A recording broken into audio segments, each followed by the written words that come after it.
The scent of roasted turkey and cinnamon-spiced cider still hung heavy in the air when John pushed back his chair at the head of our long oak dining table. Snow tapped softly against the window panes, and the Christmas tree in the corner glowed with the warm white lights I had strung up 2 weekends earlier. 26 years of marriage, 2 grown children home for the holidays, and a handful of close friends and relatives filled the room with the kind of easy chatter that comes from years of shared traditions. Then John stood his broad shoulders steady in the navy sweater I had given him last Christmas, and the conversation died as if someone had pulled a plug.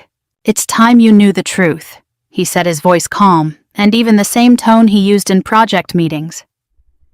Every head turned. Sophie's fork paused halfway to her mouth. Ethan set his wineglass down with a soft clink. Rachel, my oldest friend, straightened in her seat across from me. John's gaze swept the table before settling on mine. "I never loved you, Amelia." The silence that followed wasn't empty. It pressed against my chest like winter air, thick and absolute. Candles flickered on the table, casting shifting shadows across the faces I had known for decades. No one moved. Not the server we had hired for the evening, frozen near the kitchen door with a pitcher of water. Not my sister-in-law, whose hand hovered above her plate. All eyes were on me, waiting for the expected explosion, tears, shouts, perhaps the crash of a glass. Instead, I felt something inside me settle quiet and final, like the last page of a book I had been reading for far too long. I met John's eyes across the remnants of our Christmas feast. 26 years compressed into 6 words. I folded my napkin with deliberate care, the linen smooth beneath my fingers, and offered a small, tired smile. "That's enough," I said. My voice carried clearly in the stunned quiet. I stood smoothing the front of my deep green dress and walked from the room without another glance.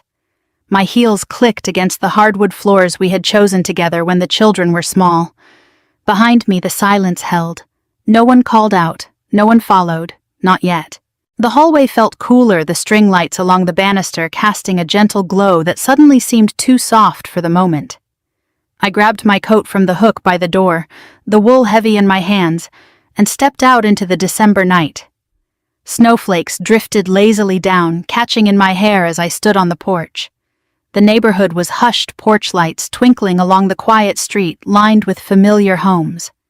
For the first time in years, the weight I had carried so long began to lift, not with drama but with simple, undeniable clarity.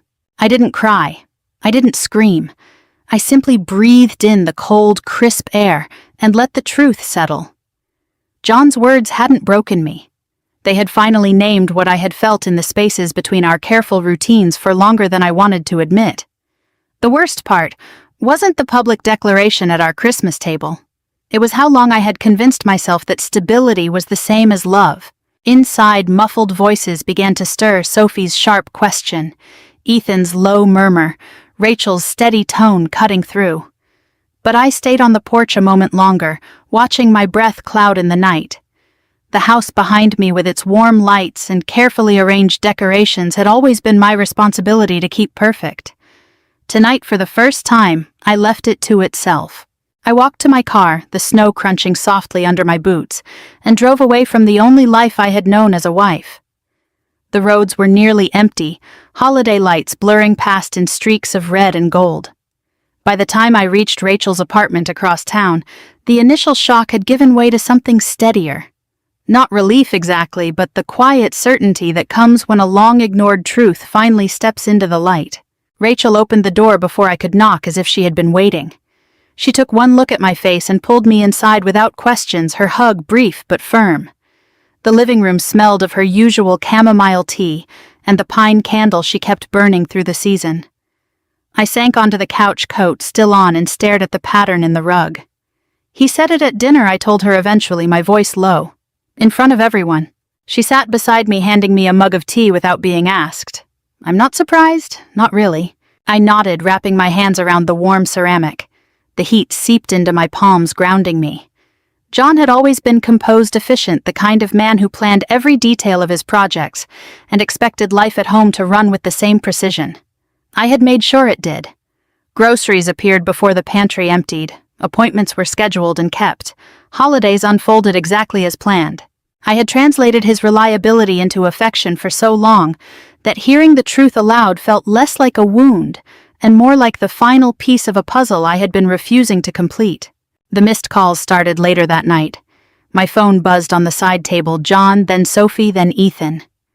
I let it go to voicemail each time the screen lighting up the dim room. 38 by morning, the notifications stacking like unread reports from a life I was already beginning to step away from. Lying on Rachel's guest bed, the distant hum of traffic a faint contrast to the silence of our suburban street, I thought of the table I had left behind. The half-eaten pie, the crumpled napkins, the faces frozen in varying degrees of shock. John had delivered his line with the same measured tone he used for everything, no raised voice, no visible anger, just facts as he saw them. And I had answered in kind. No scene, no tears in front of them, just the quiet dignity of knowing when enough was enough. The drive back to our house the next morning felt strangely ordinary. Snow had accumulated overnight, softening the edges of the neighborhood I had called home for more than 2 decades.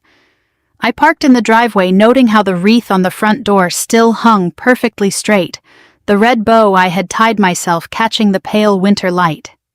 Inside, the remnants of Christmas dinner had been cleared away. The table stood bare again, polished and ready, as if the night before had been nothing more than a brief interruption in our carefully ordered life. John was in the kitchen when I entered, pouring coffee into his favorite mug. He looked composed, the same steady presence that had defined our marriage since the beginning. At 54, his hair had gone silver at the temples, but his posture remained straight, his movements efficient. He glanced up as I set my keys on the counter. "Amelia," he said, his tone measured. "We should talk about last night." I didn't sit. I remained standing near the island where I had prepared countless family meals, my coat still buttoned against the chill I carried inside. "There isn't much left to say, John. Our life together had always looked enviable on paper. We met in our late 20s at a mutual friend's gathering in Columbus.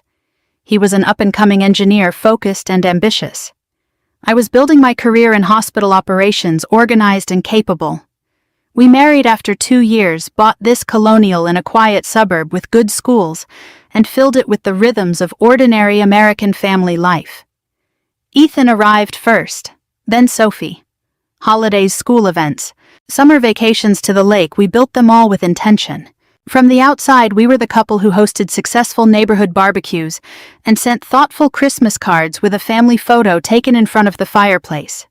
John provided financial stability. I managed everything else.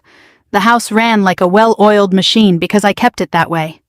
Bills paid early, groceries stocked, children's activities coordinated without him needing to ask. When he traveled for work, which was often in those middle years, I ensured his return felt seamless, as though the household had simply paused in his absence. He would walk through the door, set his suitcase down, and say, "Good to be home." I would smile and believe it meant more than the words conveyed. Over time, I learned to read his affection in practical gestures, the new appliance he bought, without prompting the way he deferred to my judgment on household decisions. It felt like partnership, or at least close enough. I moved past him now to pour my own coffee, the familiar routine grounding me, even as everything had shifted. The kitchen smelled of fresh brew and the faint pine from the tree still standing in the living room. Sophie's scarf lay draped over a chair left behind in the chaos of the previous evening. I folded it absently, my fingers tracing the soft wool. "You built a good life here," John said, watching me. His voice carried no apology, only the factual tone I had come to expect. We both did. I nodded, taking a slow sip. The coffee was strong, just how I liked it. For 26 years I had convinced myself that our version of stability was sufficient. We rarely fought. John didn't raise his voice or make grand romantic gestures, but he was reliable. He remembered birthdays. He showed up for important events.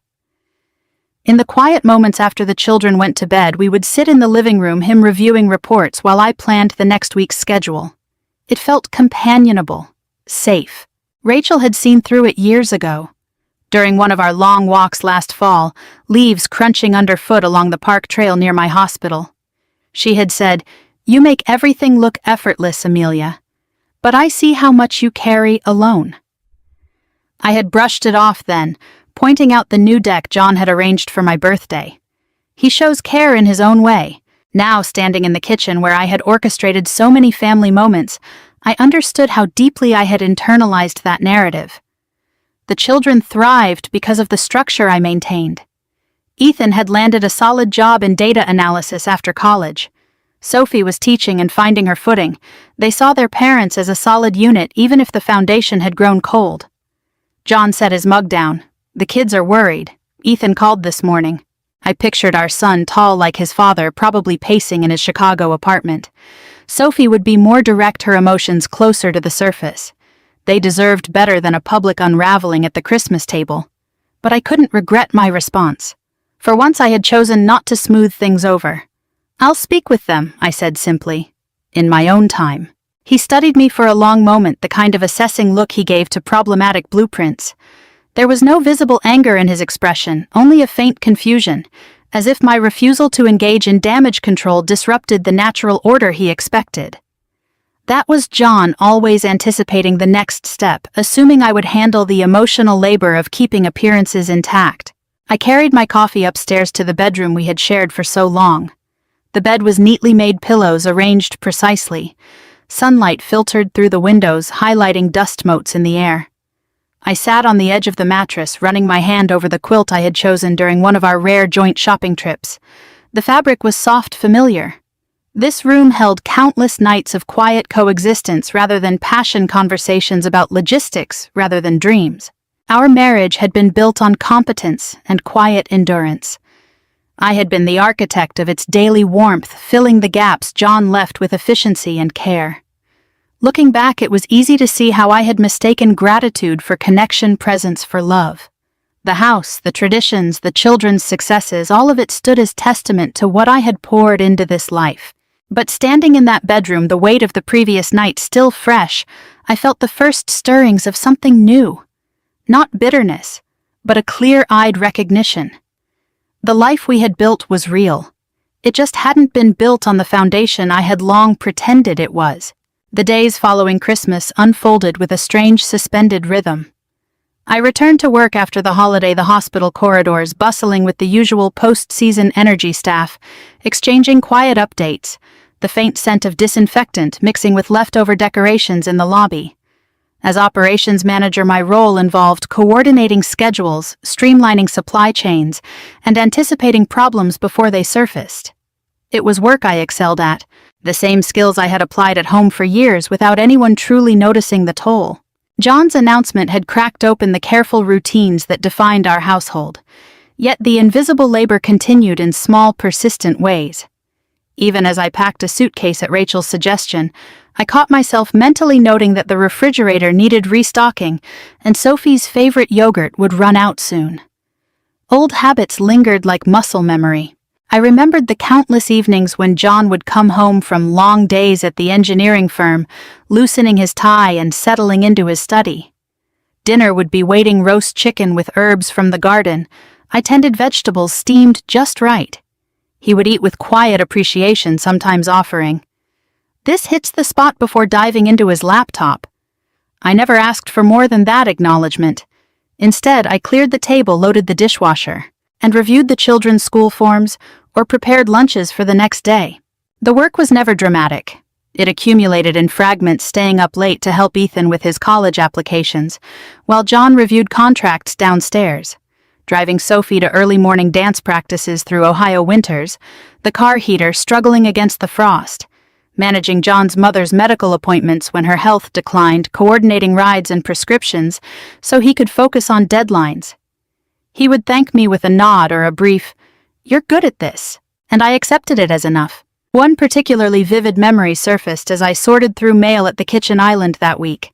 It was Ethan's senior year of high school. He had a major soccer tournament the same weekend John had a critical project presentation in Detroit. I handled both, cheering from the sidelines with homemade snacks, then rushing home to compile John's slides from notes he had emailed. By the time he returned late Sunday night, the house was quiet, the laundry folded, and a summary report of the tournament lay on his desk. He scanned it, offered a tired smile, and said, "I knew I could count on you." I had felt proud then, needed. Now folding a stack of John's sweaters I found in the laundry room, I saw it differently. My reliability had become expectation.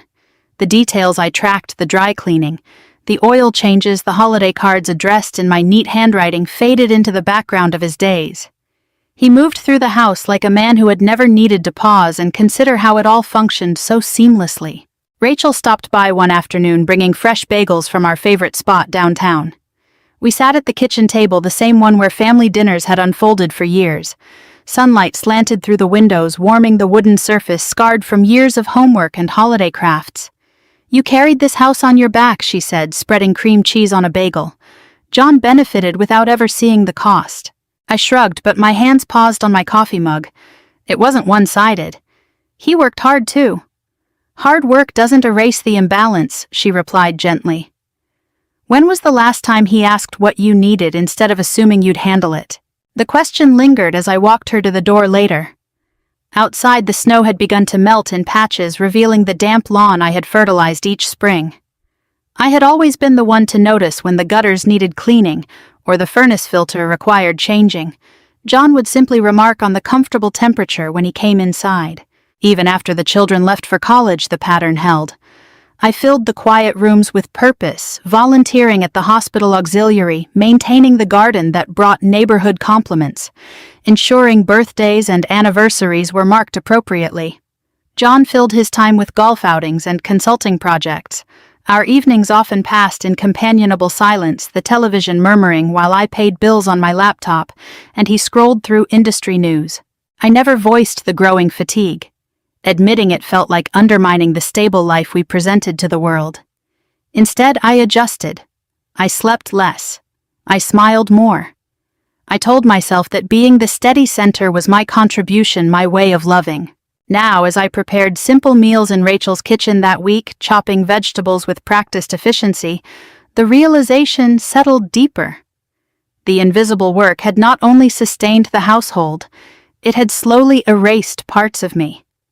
The woman who once dreamed of traveling more or pursuing a higher leadership role had become the person who ensured no one else felt the gaps. John called that evening. I answered after several rings, standing by the window overlooking Rachel's small balcony. "The kids want to know when you're coming home," he said, straight to the point. I watched a neighbor's lights twinkle across the street. "I'm not sure that's the right question anymore." There was a pause on his end. "This isn't like you, Amelia. Walking out in the middle of dinner." "Maybe that's the problem," I replied quietly. "It took something this public for me to stop managing everyone else's comfort." He didn't argue immediately. I could picture him in his study, the familiar crease between his brows. Our conversations had always stayed within safe boundaries: schedules, finances, the children. Never the deeper currents running beneath. I ended the call soon after, the phone heavy in my hand. The invisible work had extended even here into this temporary space where part of me still wondered if John had eaten properly or if the porch light had been left on. But another part, growing steadier each day, recognized the freedom in letting those concerns finally rest. The house I had maintained so diligently waited a few miles away, its routines intact. Yet I was beginning to see that my role within it had been both essential and expendable, valued for function, not for the woman behind it. Winter settled deeper over Columbus in the weeks that followed, coating the bare branches outside Rachel's apartment with a delicate frost. I returned to the hospital each morning, slipping into the familiar demands of my role with a focus that felt sharper now. Coordinating department shifts, reviewing compliance reports, and fielding urgent calls from nursing staff kept my days full. Yet in the quiet drives home, the slow erosion of my marriage played out in memory like a film I could finally watch without turning away. It had never been sudden. The distance between John and me widened gradually, year by year, through small concessions I made without protest. I remembered the spring Ethan started middle school.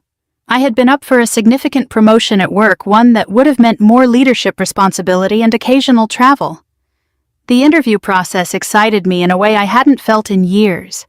When I mentioned it over dinner, John listened while cutting into his steak. "That sounds demanding," he said. "With the kids' schedules ramping up, we'd need to be careful." I withdrew my application the following week. The children's activities did intensify: soccer practices, band concerts, science fairs. I told myself it was temporary, that family came first. John never brought it up again. He simply continued his own career trajectory, taking on larger projects that required longer hours. Evenings often blurred together. I would prepare meals, help with homework, and later sit with a book while John worked in his study. Occasionally, he would emerge, pour a drink, and share a brief summary of his day. I listened attentively, offering insights when asked.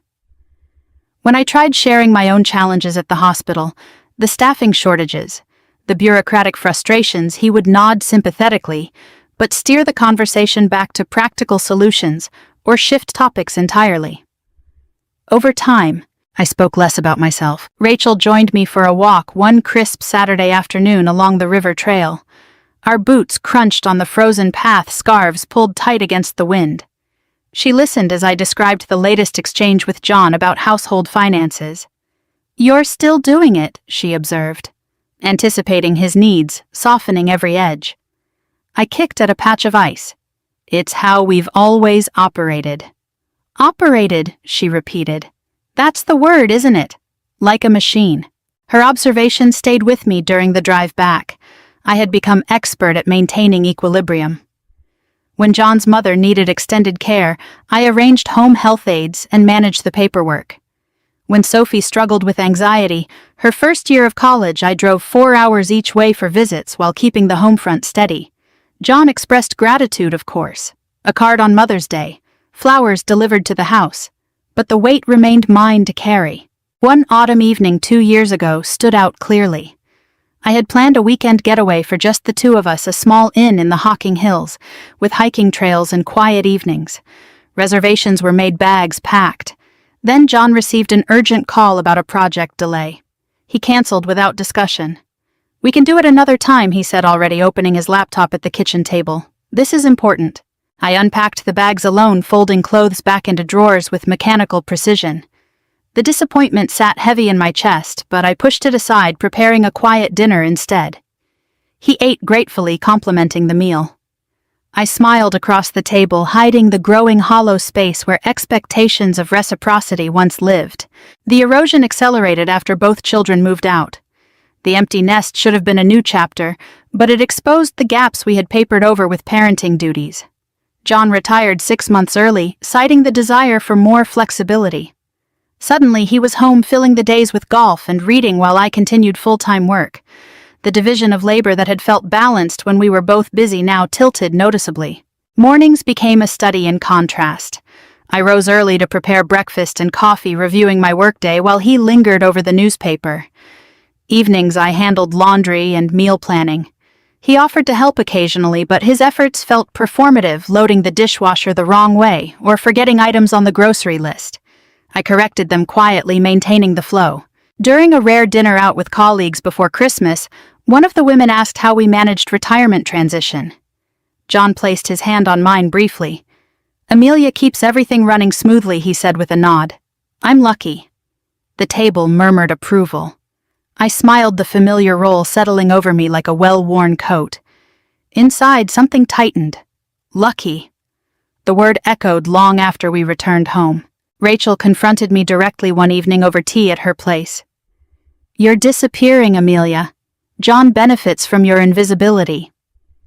I set my cup down, the ceramic clicking against the saucer. I chose this life. Choosing it once doesn't mean you have to keep choosing it when it no longer fits. Her words worked their way through me over the following days. I began noticing the small refusals I made to myself, skipping a book club because John preferred quiet evenings, declining a professional conference because someone needed to watch the house. Each choice seemed reasonable in isolation. Together, they formed a pattern of self-erasure. By the time Christmas arrived, the erosion had reached a quiet breaking point. I planned the dinner with my usual care, the menu, the guest list, the table settings. Part of me hoped the gathering might spark something warmer between us. Instead, it became the stage for John's unfiltered truth. Standing in Rachel's guest room, now folding clothes into drawers, I felt the cumulative weight of those years. Not as regret exactly, but as a clear accounting. I had given generously, believing it would be met in kind. The slow erosion had worn away not just the romance, but pieces of my own vitality. John texted later that evening, The house feels different without you here. I read it twice, then set the phone aside. Different. The word carried layers he probably didn't intend. For me, it marked the beginning of something long overdue. The new year arrived with a quiet intensity, the short January days marked by gray skies and the steady hum of hospital operations. I threw myself into work with renewed purpose, finalizing reports and mentoring younger staff. The director position had opened again, and this time my boss pulled me aside after a meeting, her expression encouraging. "You're ready for this, Amelia. The team respects you. Think about it seriously." I drove home. Rachel's apartment now felt like a temporary sanctuary, turning the offer over in my mind. More responsibility, better compensation, and the kind of recognition I had set aside for years. For once, the timing seemed possible. The children were established. John was retired. The house ran on autopilot after decades of my attention. John met me at the door when I stopped by to pick up more clothes one evening. The porch light cast long shadows across the walkway I had shoveled earlier that week. Inside the house smelled of the coffee he had brewed, a small concession to routine. "You've been busy," he observed, watching me gather items from the bedroom closet. I folded a sweater with care. "Work has been demanding." He leaned against the doorframe, arms crossed. "The director role." I paused, surprised he remembered. "They brought it up again." He nodded slowly. "That would mean more hours. Travel, probably. We'd need to adjust things here." The familiar framing landed with quiet precision. We'd need to adjust. In practice, it meant I would find the balance while he maintained his retirement rhythm. I closed the closet door softly. "I'm considering it," I said. Over the following months, the pattern repeated in subtle variations. John filled his days with golf leagues and occasional consulting calls, coming home with stories of fairway challenges or minor contract details. I listened while preparing simple suppers during my visits, the kitchen island a neutral ground. When I mentioned a leadership workshop in Chicago, he frowned slightly. Sophie mentioned coming home that weekend. Might be good to be here. I canceled the workshop. Sophie's visit was pleasant, filled with laughter and updates about her teaching job, but I felt the opportunity slip away like so many before it. Ethan called from Chicago one Sunday, his voice warm over the speakerphone as we discussed his new apartment. John chimed in easily about sports and finances. I contributed the practical questions, utilities, safety, falling naturally into my long-standing role. Spring brought longer days and the first blooms in the garden I had planted years ago. I spent one Saturday afternoon weeding the beds, the earth cool and damp under my gloves. John wandered outside, coffee in hand, and watched for a while. "Looks good," he said. "You always had a knack for this." The compliment should have warmed me. Instead, it highlighted the divide. He saw the results. I felt the hours spent planning, purchasing, and maintaining. That evening, as we sat on the patio with glasses of iced tea, I tried voicing it. Sometimes I wonder what else I might have done with this time. He swirled the ice in his glass. "You've done plenty, Amelia. The kids turned out great.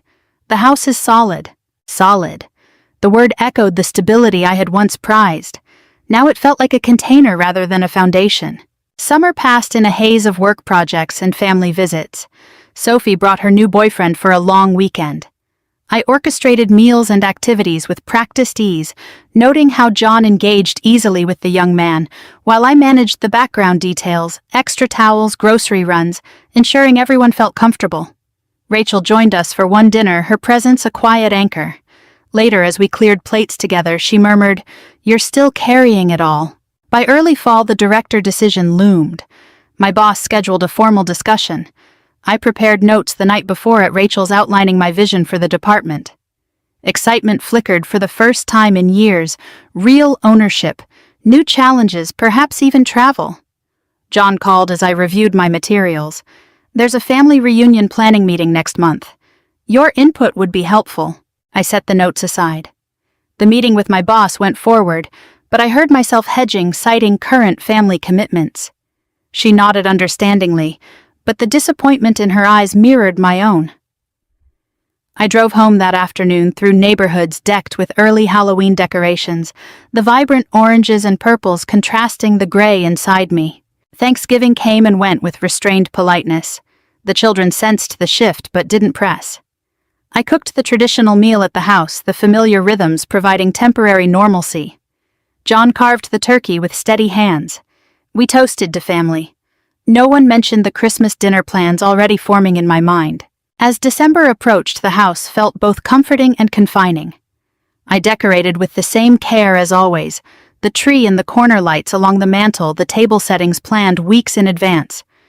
Part of me hoped the holiday might bridge the growing distance. Another part recognized it as the final test. The week before Christmas, I stood in the kitchen tasting the cranberry sauce, adjusting the seasoning with a practiced hand. John entered freshly back from golf. "Smells like the holidays," he said. I offered a small smile.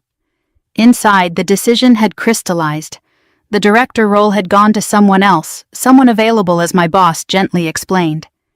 I accepted it without protest, the familiar pattern reasserting itself one last time. That Christmas dinner represented more than a meal. It was the culmination of a year spent watching the slow erosion reach its natural end. I had given what I could. Now the truth John delivered at the table, however blunt, simply confirmed what the seasons had already revealed. The morning light filtered through Rachel's sheer curtains, casting pale patterns across the guest room floor. I had slept fitfully, the events of Christmas dinner replaying in fragments rather than a continuous reel. 38 missed calls glowed on my phone screen when I finally checked it, John's name appearing most frequently, followed by the children's. Messages ranged from concern to confusion, a few edging toward frustration. I set the phone down without responding and made my way to the kitchen where the aroma of fresh coffee already waited. Rachel slid a mug toward me across the counter. "You don't have to go back today." "I know," I replied, wrapping my hands around the warm ceramic, "but I need to." The drive to the house felt measured, the neighborhood waking slowly under a fresh layer of snow. The wreath still hung on the door, slightly askew now. Inside, the air held the faint remnants of roasted turkey and pine. John sat at the kitchen table with his coffee, dressed in casual slacks and a sweater. He looked up as I entered, his expression composed, but with new lines of strain around his eyes. "Amelia," he said, standing. This got out of hand. I hung my coat on the familiar hook and moved toward the stairs. It didn't get out of hand, John. It finally became honest. He followed at a distance, his footsteps steady on the hardwood. Saying it at dinner wasn't ideal. I should have chosen a better time. In the bedroom, I pulled out the larger suitcase from the closet. The room looked unchanged. The bed made with hospital corners, pillows fluffed, the quilt smoothed.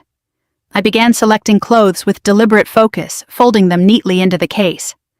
John lingered in the doorway, watching. "The kids are upset," he continued. "Sophie cried after you left. Ethan wants to fly back." I paused over a stack of blouses, the fabric soft under my fingers. "They're adults. They'll process this in their own way." He stepped closer, his presence filling the space between us. "We built something here, 26 years. You can't just walk away from that." I met his gaze directly for the first time since the dinner. "I didn't walk away from nothing, John. I carried this marriage for most of those years. You benefited from it. Now I'm choosing differently." The words came out evenly, without heat. He flinched slightly, a rare crack in his usual control. For a moment, the man I had lived with, the one who planned meticulously but rarely looked inward, seemed uncertain how to respond. "I never meant to hurt you publicly," he said finally. "But the truth is what it is. Our life worked because we had roles. You were always better at the day-to-day." I zipped the suitcase, the sound sharp in the quiet room. "Roles. That's an interesting way to describe it.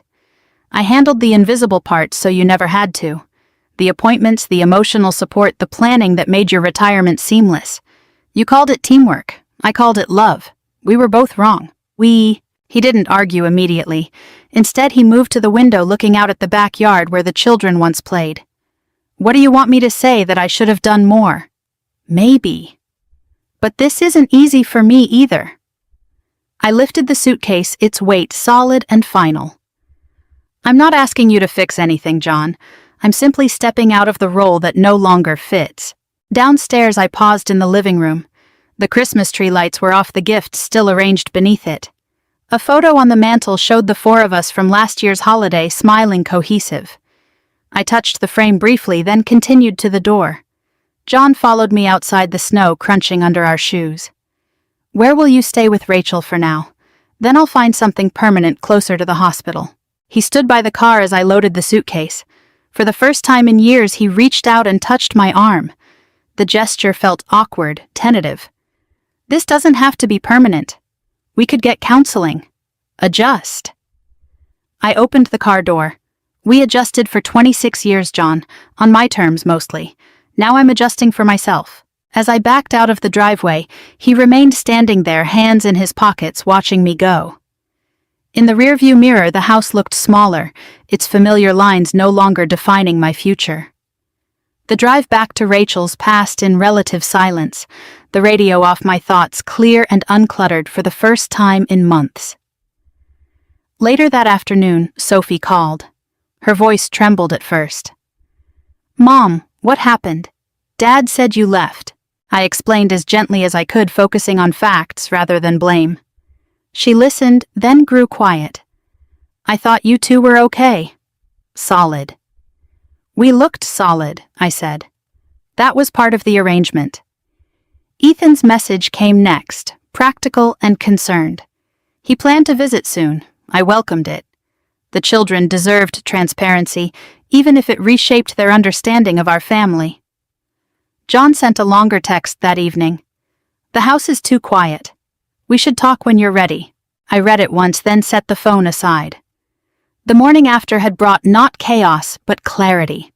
I had spent decades managing everyone else's comfort. Now, in the quiet of Rachel's guest room, I began managing my own. 3 weeks have passed since that Christmas dinner, and the rhythm of my days has begun to reshape itself in subtle but meaningful ways. My new apartment near the hospital is modest, a one-bedroom with large windows that let in plenty of natural light, and a small balcony overlooking a quiet side street. The space feels light, unburdened by the accumulated weight of decades of shared possessions and expectations. I've arranged a few familiar items, a reading chair by the window, some bookshelves slowly filling, and the quilt from my grandmother draped across the bed. Each choice belongs solely to me. Work has taken on new energy. I accepted a revised leadership opportunity, one that aligns better with my current reality. The first team meeting in my expanded role felt different, colleagues looking to me for direction, my input carrying real influence. Driving home afterward, the winter sun glinting off the snowbanks, I allowed myself a quiet moment of satisfaction. This was the path I had stepped aside from for years. Now I walked it without apology. The children have navigated the news in their own ways. Sophie came to visit last weekend, bringing takeout and a cautious openness. We talked late into the evening, not about blame, but about what she had observed growing up, the way I kept everything running. Ethan joined by video call, his practical questions giving way to quieter admissions of surprise.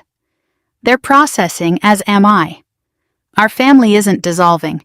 It's simply redefining itself beyond the structure I once maintained alone. John has reached out several times. His messages have shifted from confusion to tentative reflection. One evening he called while I was making tea in my small kitchen.